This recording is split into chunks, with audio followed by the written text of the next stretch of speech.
tidak ada satu pun riwayat yang mengatakan bahwa Taubah merupakan surah yang berdiri sendiri. Tapi ada sebuah riwayat mengatakan bahwa dulu katanya surah Taubah lebih dari 200 ayat. Sekarang tertinggal hanya 129 ayat. Sebetulnya tidak ada sesuatu yang hilang dari Al-Quran. Kalau suratul Anfal disatukan dengan surat Taubah, jumlahnya 204 ayat kalau tidak salah. Dan isi serta tema surah Al-Anfal sama Taubah betul-betul seiring, seirama. Jadi kalau kita membaca At-Taubah, ya, kita tidak membaca bismillah karena bukan pada permulaan surah. Tinggalkan orang-orang bodoh. Kalau orang pintar meladeni orang bodoh, yang rugi siapa? Orang yang pintar. Masa yang pintar meladeni orang bodoh? Tapi wa ibadur rahman alladzina yamshuna 'alal ardi hauna wa idza khatabahumul jahiluna qalu salama. Lana a'maluna wa lakum a'malukum la nabtaghil jahilin. Jadi orang yang beriman, orang-orang yang bertakwa pada Allah, jangan pernah meladeni orang bodoh. Begitu orang berbuat buruk, baik dia anak Nabi, baik dia istri Nabi, baik cucu Nabi, tidak akan ada dispensasi. Oleh karena itu istri Nabi Nuh, anak Nabi Nuh, istri Nabi Lut, tapi yang berbuat baik walaupun suaminya durjana seperti istri Fir'aun, Allah berikan kemuliaan buat mereka.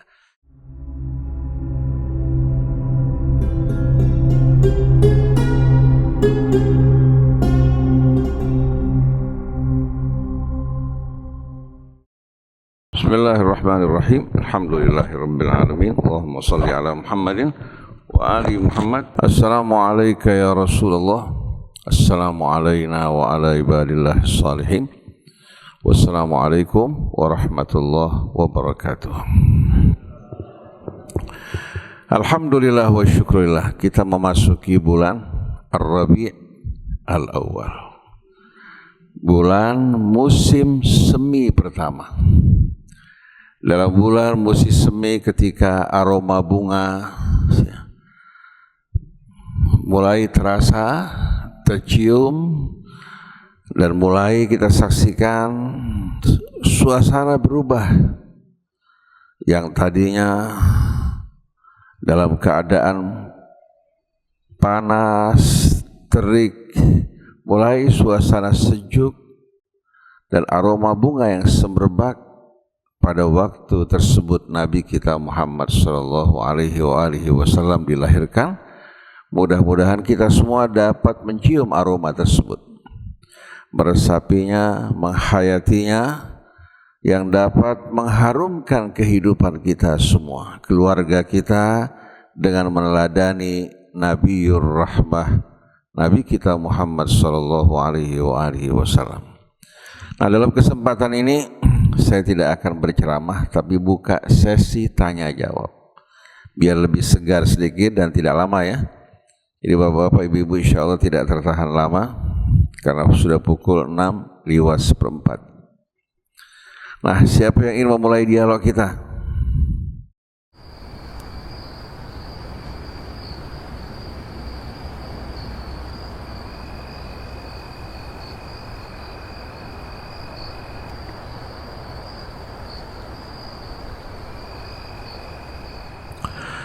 Bismillahirrahmanirrahim. Alhamdulillahirabbil alamin. Allahumma shalli ala Muhammadin wa ali Muhammad. Rabbana zidna ilman wa alhiqna bis shalihin. Ketika seorang membaca surah Taubah, dia akan menemukan dalam Al-Quran yang dicetak di Indonesia pada masa lampau, di sebelahnya ada doa perlindungan yang berlindung dari kemurkaan Allah Subhanahu wa ta'ala. Tapi dalam mushaf yang dicetak baik di Saudi Arabia, di Mesir, kita tidak menjumpai doa tersebut karena memang bukan bahagian dari Al-Quran. Orang bertanya-tanya mengapa surat Taubah tidak diawali dengan Bismillahirrahmanirrahim. Padahal setiap awal surah selalu dimulai dengan basmalah. Sebagian beralasan bahwa surah Taubah katanya berisikan ayat-ayat perang.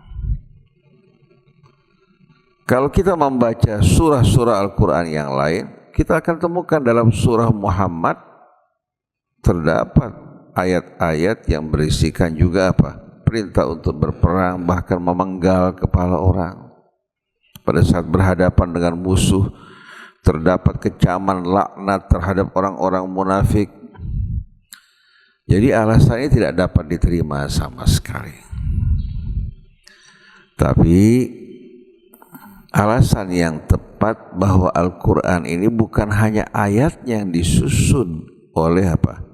Oleh Allah Subhanahu wa Ta'ala yang memerintahkan Rasulnya untuk menyusun ayatnya, tapi surah-surah Al-Quran juga langsung disusun oleh Allah Subhanahu wa Ta'ala. Inna alaina jam'ahu wa Qur'ana, menjadi tanggung jawab kami untuk mengumpulkannya dan membacakannya. Surah sebelum At-Taubah adalah suratul Anfal. Jumlah ayatnya 75 ayat. Surah Taubah tanpa dimulai dengan bismillah, jumlah ayatnya 129 ayat. 129 ayat. Sebenarnya surah Taubah merupakan kelanjutan dari suratul Anfal. Oleh karena itu para ulama di antara Sayyid Qutb mengatakan tema dari dua surah ini sama. Pada masa Rasul, At-Taubah dikenal dengan Baro'ah karena permulaan dari ayat-ayat At-Taubah berisikan Baro'ah, perintah dari Allah kepada orang yang beriman untuk berlepas tangan dari orang-orang musyrik. Kemudian dalam surah Taubah juga ada perintah kepada Rasul untuk tidak mengizinkan orang-orang musyrik masuk ke wilayah yang diharamkan Allah Subhanahu wa Ta'ala. Tidak ada satu pun riwayat yang mengatakan bahwa Taubah merupakan surah yang berdiri sendiri. Tapi ada sebuah riwayat mengatakan bahwa dulu katanya surah Taubah lebih dari 200 ayat. Sekarang tertinggal hanya 129 ayat. Sebetulnya tidak ada sesuatu yang hilang dari Al-Quran. Kalau suratul Anfal disatukan dengan surat Taubah, jumlahnya 204 ayat kalau tidak salah. 175 tambah 129 berapa? 204 ayat. Dan isi serta tema surah Al-Anfal sama Taubah betul-betul seiring seirama. Jadi kalau kita membaca At-Taubah, ya, kita tidak membaca bismillah karena bukan pada permulaan Al-Quran, bukan pada permulaan surah. Nah, kalau kita ingin baca bismillah karena kita memulai dari Taubah setelah Al-Anfal, baca suratul Fatihah atau suratul Ikhlas diawali dengan bismillah. Setelah itu kita membaca ayat-ayat Taubah tanpa membaca bismillah. Jadi kalau saya membaca suratul Baqarah, pertama saya baca 100 ayat, saya berhenti. Nanti sore atau malam saya baca ayat-ayat berikutnya, saya mulai dengan Al-Fatihah. Setelah itu membaca ayatnya tanpa menyebutkan basmalah, agar setiap pekerjaan kita diawali dengan bismillah. Tapi karena di pertengahan surah kita tidak membaca basmalah, karena bismillah ditempatkan oleh Allah pada setiap awal surah. Berarti Taubah merupakan kelanjutan dari apa? Dari suratul Anfal. Dan begitulah Al-Quran disusun. Oleh karena itu kalau kita perhatikan, suratul Anfal hanya 75 ayat. Tapi ditempatkan sebelum surah Taubah yang 129 ayat. Surat Yunus setelah itu juga di atas 100 ayat. Begitu juga surat Hud. Kenapa Al-Anfal yang 75 ayat ditempatkan sebelum Taubah? Karena dia merupakan permulaan dari apa? Suratul Anfal dan Taubah bersama-sama. Jadi kalau kita perhatikan sama-sama, bahwa bukan At-Taubah tidak diawali dengan basmalah Karena dia bukan merupakan awal surah, tapi awal surahnya adalah Al-Anfal. Dalam suasana peringatan Maulid Nabi kita Muhammad sallallahu alaihi wasallam yang sepatutnya dilakukan oleh seorang mukmin, beliau diutus sebagai rahmatan lil alamin yang membawa pedoman hidup yang amat indah, petunjuk jalan yang terang benderang, yang menjadi penyembuh dari berbagai macam penyakit di dada, yang akan menjadi petunjuk yang tidak meragukan, yang merupakan rahmat ya bagi kita semua. Manifestasi rahmat tersebut adalah Nabi dan kehidupannya. Oleh karena itu, banyak-banyaklah kita membaca Al-Quran dan meresapinya. Kemudian berselawat kepada Nabi kita Muhammad sallallahu alaihi wasallam, dan banyak juga beristighfar atas kesalahan-kesalahan kita di masa yang lampau, agar kita dapat betul-betul membalik haluan hidup kita, atau agar Allah membalikkan haluan hidup kita sejalan dengan kehidupan Rasul. Dan misi Rasul sebagai rahmat, hendaklah kita membiasakan diri kita baik dalam keluarga, di tengah masyarakat, untuk menaburkan rahmat hingga layak untuk masuk dalam kafilah Nabi kita Muhammad sallallahu alaihi wasallam.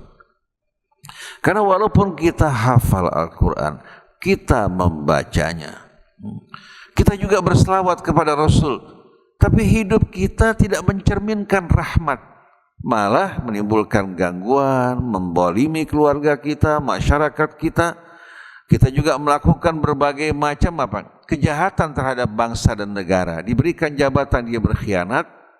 Dari uang hasil korupsinya ditaburkan untuk peringatan Maulid, katakan, untuk membangun masjid, untuk mendukung pendidikan Islam. Tapi karena semua didapatkan dari kezaliman, tidak akan diterima oleh Allah. Innama yataqabbalullahu minal muttaqin. Karena Allah hanya menerima dari orang yang bertakwa. Kalau semua infak orang diterima tanpa melihat kualitas dan latar belakangnya, kesian orang miskin gak punya apa-apa di akhirat nanti. Tapi infak yang kita keluarkan walaupun sedikit dari usaha yang halal, itu yang dilihat oleh Allah. Sedangkan para koruptor yang berinfak dari hasil korupsi dan kezaliman, Allah tidak akan melihat, bahkan akan menghancurkan amalnya. Wa qadimna ila ma amilu min amalin faja'alnahu haba'an manthura. Kami datangi amal-amal mereka, kami jadikan bagaikan apa? Debu halus yang bertaburan di angkasa. Dalam bahasa Arab kata ghubar itu apa? Abu. Ya.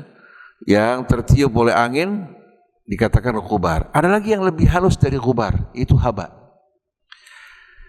Haba pada saat biasa tidak terlihat, tapi pada saat matahari bersinar masuk ke kamar kita, melalui jendela kita akan lihat di tengah-tengah cahaya matahari ada debu-debu halus. Itu namanya haba. Nggak tahu bahasa Indonesianya apa itu. Karena tanpa cahaya matahari kita nggak melihat. Tapi begitu matahari bersinar melalui jendela, kita lihat tepungan-tepungan debu yang berterbangan yang halus dan ringan. Itu namanya haba. Kami akan jadikan semua amal mereka haba manthura. Tapi amal-amal seorang petani, seorang pedagang yang usahanya yang halal diinfakkan di jalan Allah, itu yang dilihat oleh Allah Subhanahu wa taala. Oleh karena itu, korupsi ini bukan hanya bukan hanya merugikan perorangan, tapi merusak tatanan bangsa, menimbulkan kerusakan pada bangsa dan negara, dan menularkan penyakit khianat, bukan hanya terhadap pelakunya, bahkan orang yang menerima. Kita satu hari bersama rekan-rekan kita ikut dalam yayasan pendidikan yang dibangun oleh salah seorang pengusaha. Tanah, bangunan, masjid dibangun. Setelah selesai, kita bersama-sama mengurus lembaga tersebut. Rupanya sebahagian dari pengurus ini tergesa-gesa. Satu hari seorang mengundang seorang pejabat tinggi negara untuk datang ke tempat tersebut. Orang ini datang memberikan ceramah, memberikan sumbangan 100 juta rupiah.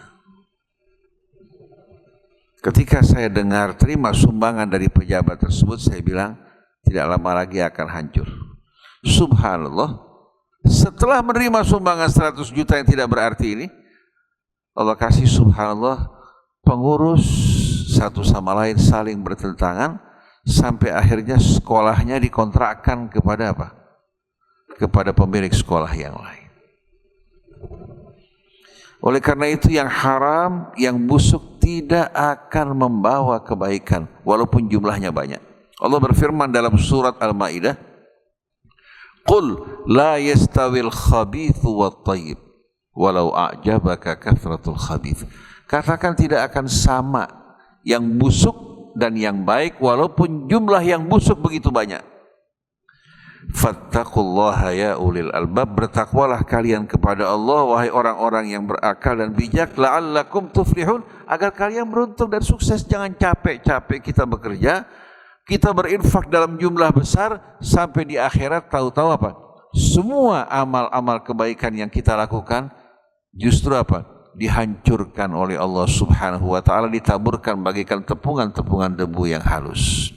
Jadi takwa ini merupakan asas dari apa?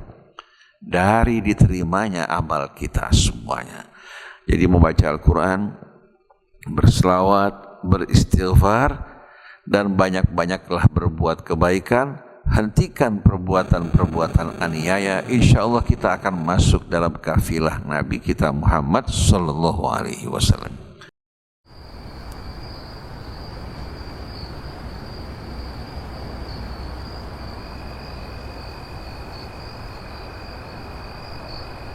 Kalau kita menjumpai orang yang datang meminjam kepada kita, kalau kita tahu orang ini orang-orang yang tidak jujur, yang tidak akan memulangkan dan mengembalikan pinjaman yang kita berikan kepadanya, Bapak punya dua pilihan.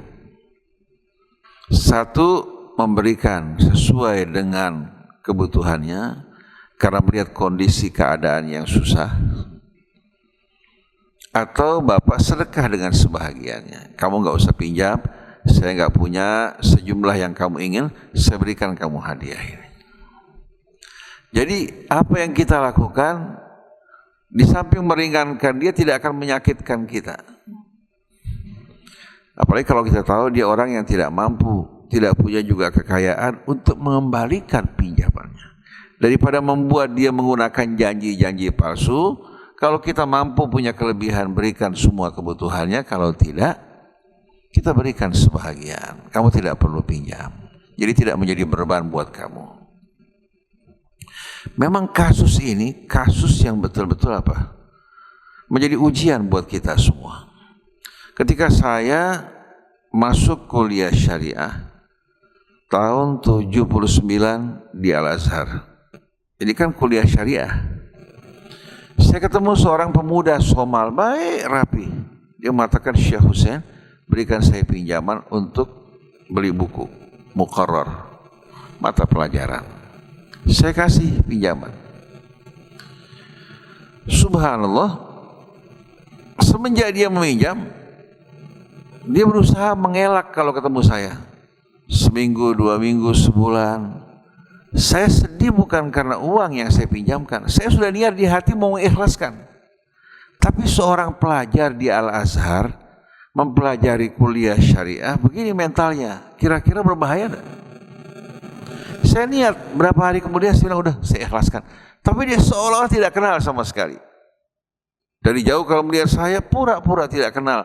Mungkin dia takut saya minta kembali apa yang saya pinjamkan. Nah, saya bertanya-tanya, kalau begini moral seorang pelajar di Al-Azhar, apa jadinya? Bagaimana agama Allah Subhanahu wa taala? Saya juga kenal seorang puluhan tahun. Saya kenal ini orang kalau berdoa menangis, betul-betul khusyuk luar biasa. Mungkin setelah 40 tahun lebih saya nggak ketemu, datang ke rumah. Dijelaskan kondisinya, keadaannya, bahwa dia gagal memberangkatkan jamaah umrah Sekarang dia sedang dikejar, dia butuh bantuan. Dia butuh pinjaman, saya berikan pinjaman, saya juga berhusnudzon padanya. Tapi setelah saya berikan pinjaman, saya telepon dia, diangkat, saya sudah kirim pinjamannya. Lalu saya berpikir besok pagi, kenapa saya harus pinjamkan, saya berikan aja hadiah buat dia. Saya telepon lagi, dengan tujuan untuk membebaskan dari dia hutang. Semenjak saat itu teleponnya tidak pernah diangkat. Sampai saat ini. Padahal niat saya untuk mengikhlaskan, tapi dia rupanya khawatir saya apa? Menagih. Saya bilang, teman yang saya kenal dekat, kalau berdoa menangis, begini perlakuannya. Saya bukan sedih dengan uangnya, saya sedih teman yang saya punya yang baik, yang tadinya jujur, kenapa seperti ini? Jadi para jamaah sekalian, dalam beragama ini yang paling penting amanat dan kejujuran. Ini yang melahirkan kepercayaan di antara kita, saling menghargai dan menghormati. Adapun orang yang berhutang, dia sungguh-sungguh ingin membayar, tetapi tidak mampu. Allah bilang apa? Wa in kana dzu usratin fa nadhiratun ila maisar. Kalau dia orang yang mengalami kesulitan, tangguhkan sampai datang kemudahan. Wa antasaddaqu khairul lakum in kuntum ta'lamun. Tapi kalau kamu sedekahkan, karena kamu lihat ini orang tidak mampu membayar, itu akan lebih baik buat kalian. Jadi di hadapan kita kalau ada orang meminjam karena butuh, kemudian dia tidak mampu membayar, tangguhkan sampai dia mampu. Kalau tidak mampu juga, ikhlaskan, sedekahkan, ganti dari Allah akan lebih besar. Tapi kalau kita jumpai orang pernah meminjam sekali, tidak berpikir untuk bayar, kalau dia minta bantuan, berikan hadiah buat saya. Dan saya punya pengalaman cukup banyak bersama orang semacam ini. Datang ambil barang, tidak muncul-muncul. Di saat ada pembeli lagi, ingin membeli barang dan dia butuh hanya dari saya, dia berusaha datang membayar satu, kemudian diambil lebih banyak lagi. Nah, di tengah-tengah umat Islam, orang-orang seperti ini pasti ada. Jangankan pada masa ini, pada masa Rasul juga ada. Tapi jangan sampai sikap kita dipengaruhi oleh sikap orang lain yang buruk. Tapi tetaplah kita berbuat baik dimanapun kita berada. Ada sebuah riwayat, maknanya amat indah walaupun dari sisi sanadnya dipertanyakan. Kebetulan hadis ini kita pelajari pada saat saya di tingkat 2 di Al-Azhar, menjadi kajian bahasa. Itu wattidu anfusakum la takunu imma'ah. Jangan kalian menjadi orang yang imma'ah. Tahu imma'ah enggak? Ketemu setiap orang, ana ma'ak, saya bersama kamu. Enggak punya pendirian. Kalau berada di lingkungan baik, dia baik. Di lingkungan orang munafik, dia munafik. Di lingkungan orang bobrok, dia bobrok. Itu namanya imma'ah. La takunu imma'ah. Jangan kalian jadi orang pelin-pelan, tidak punya pendirian. Walakin wattidu anfusakum. Tapi teguhkan diri kalian. In ahsanan nas ahsantum. Kalau orang berbuat baik, kalian ikut berbuat baik, bahkan harusnya lebih baik. Wa in asa'u fala tadlimu. Kalau mereka berbuat aniaya, keburukan pada kamu, jangan kamu lakukan kezaliman. Tapi lakukan hal-hal yang sesuai dengan kebenaran, karena kamu dalam ujian ini kalau benar, istiqamah, kamu dapat ganjaran dari Allah. Kalau kamu terpengaruh, berarti kamu bukan bekerja untuk Allah Subhanahu wa ta'ala. Jadi para jamaah sekalian, dalam hidup ini hendaknya betul-betul kita teguhkan diri kita dan sadari semua ucapan kita, perbuatan kita ujian. Sikap kita ini yang akan menempatkan kita di tempat yang mulia atau rendah. Oleh karena itu Allah berfirman pada Rasulnya, khudhil afwa wa'mur bil urfi wa'rid 'anil jahilin. Kalau orang menzalimi kamu, menyakiti kamu, kamu ambil sikap yang lebih mulia, memberikan maaf dan melupakan. Ajak kepada kebaikan. Kemudian tinggalkan orang-orang bodoh. Kalau orang pintar meladeni orang bodoh, yang rugi siapa? Yang rugi orang Orang yang pintar. Masa yang pintar meladeni orang bodoh? Tapi wa ibadur rahman alladzina yamshuna 'alal ardi hauna wa idza khatabahumul jahiluna qalu salama. Lana a'maluna wa lakum a'malukum la nabtaghil jahilin. Jadi dia lintasi, hatinya tenang, ya. Dia merasa di tempat yang mulia, sedangkan orang bodoh memancing kita untuk menjadikan kita sebagai batu lompatan. Seorang penyair terkenal yang bernama Mutanabbi satu kali dicaci oleh orang bodoh, mengharapkan Mutanabbi memberikan balasan dan jawaban. Mutanabbi tertawa terbahak-bahak. Kamu ingin jadikan saya sebagai batu loncatan, mencaci saya agar saya meladeni kamu hingga mengangkat martabat kamu. Ditertawakan oleh Mutanabbi. Jadi orang yang beriman, orang-orang yang bertakwa pada Allah, jangan pernah meladeni orang bodoh. Orang bodoh kalau kita ladeni, kita yang betul-betul bingung. Oleh karena itu pepatah Arab mengatakan kullu da'in lahu dawa'un yustatabbu bihi illal hamaqata a'yat man yudawihat. Tiap penyakit ada obatnya, kecuali penyakit hamaqah, bodoh yang mendekati kepala batu. Bukan orang yang sakit ini sembuh, malah dokternya yang sakit. Jadi bukan yang sakit sembuh kalau diobatin, kalau begini perangainya, malah apa? Dokternya yang pusing, sakit disebabkan menghadapi apa? Orang-orang yang ahmak ini. Jadi Bapak tetap lakukan kebaikan. Kalau dia minta pinjam lagi, berikan hadiah buat dia.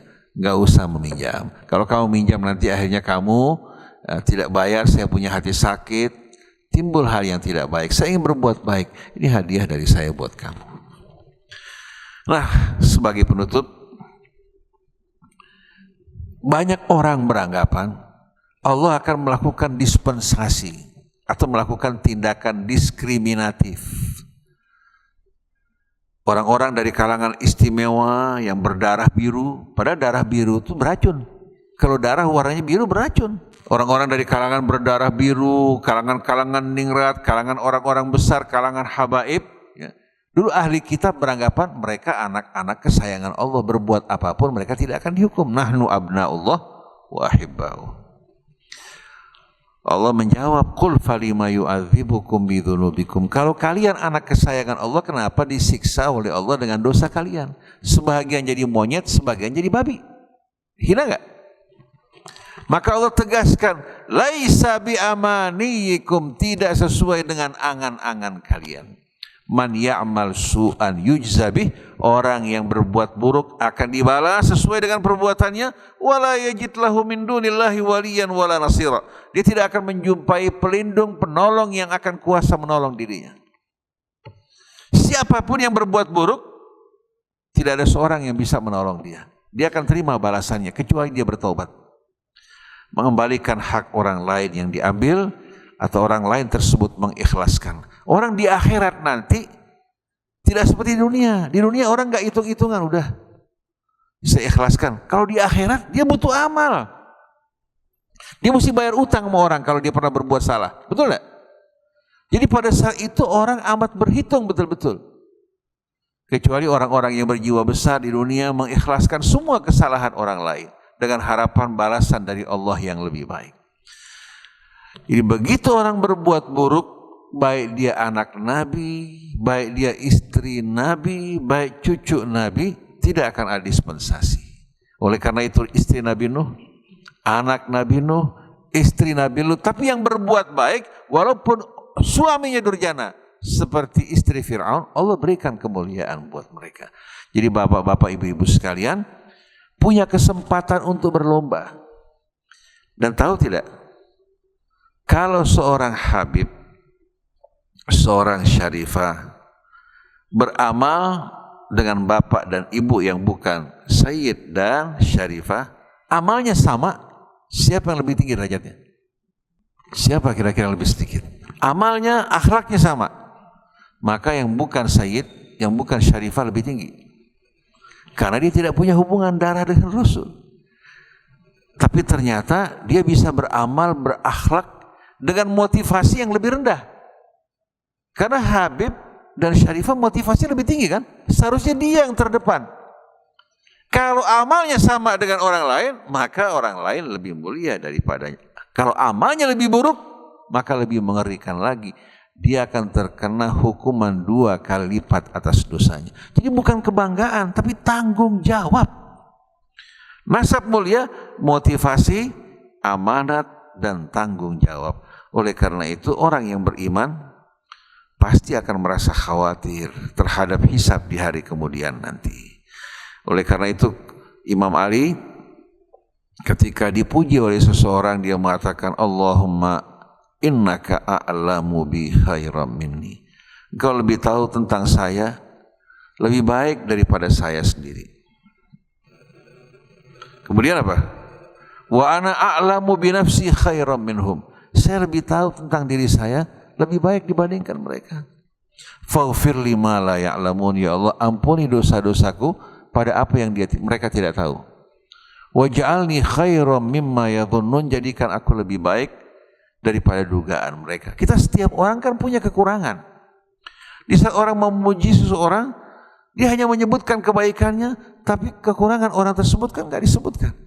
Dia malu di hadapan Allah orang puji dia, pada dirinya penuh dengan kekurangan. Maka yang penting jangan saling memuji, saling mendoakan. Saling mendoakan dengan hati yang bersih. Demikianlah para jamaah sekalian, saya tidak akan perpanjang.